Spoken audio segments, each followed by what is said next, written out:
We got our car broken into. It was bad. Real bad. So the cop came, and the first thing he said is, "Welcome to Houston." We didn't know this, but apparently Houston is known for its crime rates. So Houston is the closest beach to Austin, and we thought 2 hours, we'll go to the beach, we'll spend the weekend at the beach, and then we'll head back up to the North Dallas area. And Houston was the easiest pick because it's close. And we thought, hey, we've got some hotel points at the Hyatt Regency, perfect. So it'll be a budget trip too. So we got there a little bit later than we thought. We got there after dark. Everybody was cold. Everybody was tired. And hungry. So we decided we checked into the hotel, but we didn't go up to the room. And we're like, we'll just pull around the corner. We'll get some food, hang out in the hotel room, play some family games, and we'll head to the beach all day on Saturday. We looked on our phone to find a good place to eat nearby. There was was it Pappy's? Is that what it's called? There's like a Pappy's, a Papo's, a Papacitas. I'm not sure. So it was pouring rain. We had dinner there for maybe about an hour. It was really short. And I'm like, you guys are finishing up. I'm going to go get the car and I'll pull it up. I go to the car, I open the door, and I hear someone in my back seat. And I'm like, what the heck? Kind of got like freaked out a little bit. And I could hear like glass falling, something rustling around. Turns out it was just some of the leftover glass falling behind the seat behind me, because I'm like, who's here? Got out, I'm like, what the heck? Our window had been smashed in. So I went in, found the manager, let them know, and we called the police. And then I had no idea anything had happened. So we came out and the car wasn't there. And I was like, what's going on? He's standing out there talking on the phone. And so I'm like, he's like, the car got broken into. So interestingly enough, they had smashed the window and grabbed the first thing that was next to her, which was my son's kind of military backpack we'd gotten. So the cop came, and the first thing he said is, "Welcome to Houston." Yeah. Right? And so we gave him a description of the backpack. I think he had a pocket knife that was engraved. That was the mage thing, and his scriptures. So my son had packed his own clothes. He had an engraved pocket knife. He had his set of scriptures that were engraved with his name on it, and maybe a book.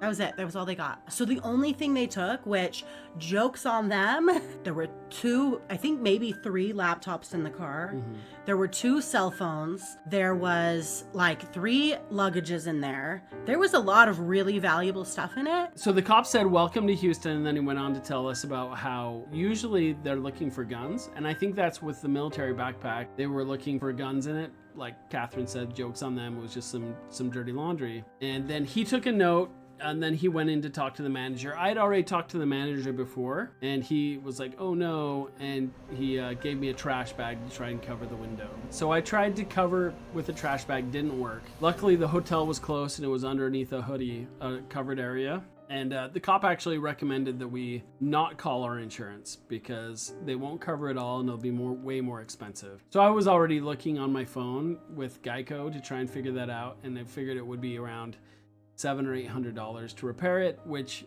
the deductible is $1,000. But when I got to the hotel, we checked everyone in. I asked the hotel valet guy, because we had free valet at the hotel, if it was covered, and they said no. They have an open parking lot for their valet. And again, it was pouring rain. It was pouring rain, and it was interesting. I came down later to help secure that bag to try and at least cover it on the inside. And this woman was like, "Are you breaking into that car?" I'm like, "No, I'm just trying to keep it. I just got my car smashed into." And she told me a story that just that same day, her husband went to the bank, withdrew some money, walked back to his car, and right as soon as he got into it, someone smashed his window and stole his money because he was an elderly man. Like, apparently this is just every day. It's just common. This is Houston for you. And even more like proof that this is just the city of Houston is how we ended up getting it fixed. So long story short, we thought it would ruin our weekend too, because we're like, great. I was looking up Safe Flight. I couldn't book an appointment for like the next Wednesday, like 4 or 5 days away.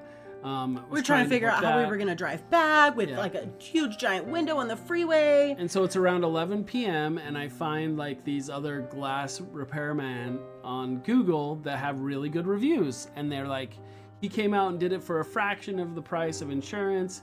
And I know there are a lot of scammy stuff on there, but apparently I think this happens so often that I found the best reviewed one, and they said 24/7 on it. So I sent him a text at 11 p.m. He called me back and asked me the make and model of my car, said he couldn't get that window until 8 a.m. And he's like, I can be there at 9 a.m. And I'm like, holy smokes, that's awesome. How much will it cost? And he was like, I think it was like $270. And he was there the next morning, 9 a.m. By 10 o'clock, you wouldn't even known we were Smash and Dash. Like, it was pretty awesome. So if this happens to you, there are lots of people that can come out, right out, fix your window. We will put his info in the description. So he was awesome, very professional. You would never know. You have no idea. The only thing he didn't do was vacuum up all the glass. So we just hopped over to a car wash. Went to a free car wash. Yep, vacuumed it up. No big deal.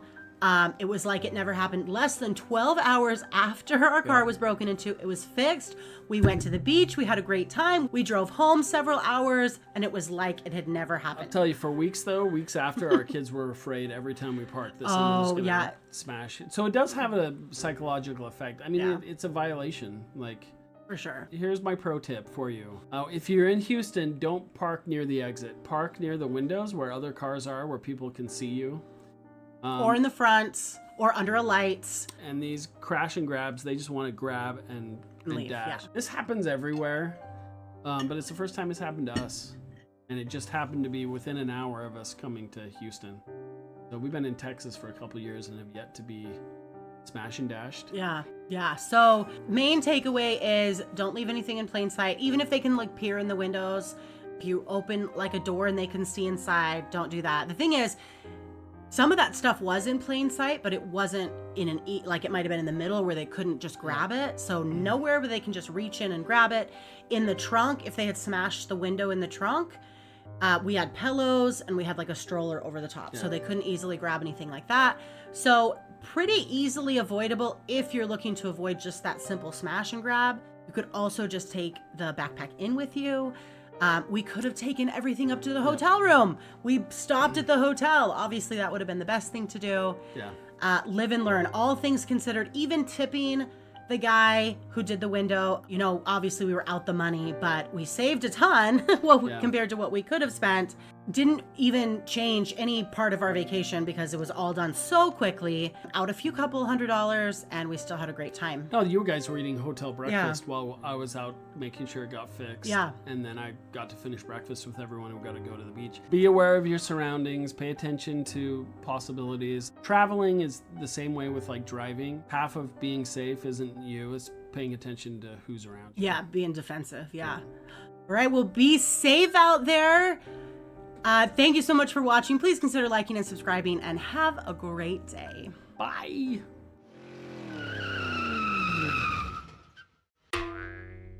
We are diapers on a plane.